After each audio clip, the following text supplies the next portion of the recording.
Too many recruiters get into the process of selling to people that they shouldn't be selling to.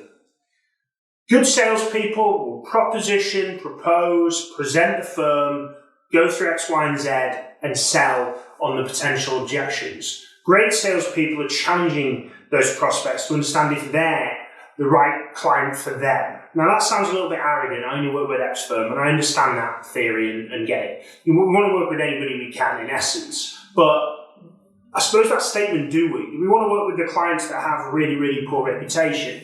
Well, we could help those clients and turn them into supporting them, identifying and securing people that will work with those businesses, or supporting them with changing that reputation for a really good talent.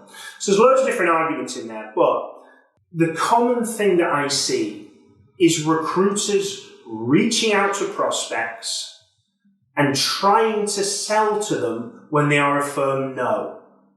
Now, everybody likes the war story of going out there and turning a no into a yes. Realistically, it's mostly turning maybes into yeses. And if you're in your first 5 years in your recruitment career, focus on working on the leads when you're on the phone call and working with those prospects that are maybes and yeses, rather than trying to turn the no, absolutely no retain, no, no, no. And don't get me wrong, I've turned no's into yeses. But if they don't know your firm, if they've never heard of you personally, if you haven't been banging on the door for the last X amount of time, then you're going to struggle. There's examples where it's taken me 3 years to win a client and 3 years to take that client from contingent to a fully retained process, and various different examples of that. Now that's a no into a yes, but actually it's a no into a maybe and then into a yes, and that takes a considerable amount of time.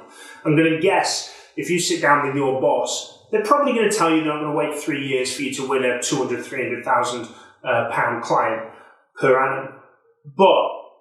And the answer to that's going to be no. So let's focus on identifying the maybes, identifying the yeses, and working on closing them and turning them into business. And then your no's are your warm and your nurture campaigns. But too many recruiters are trying to turn absolute no's into absolute yeses in a short period of time on one call, and that's particularly difficult and sometimes impossible.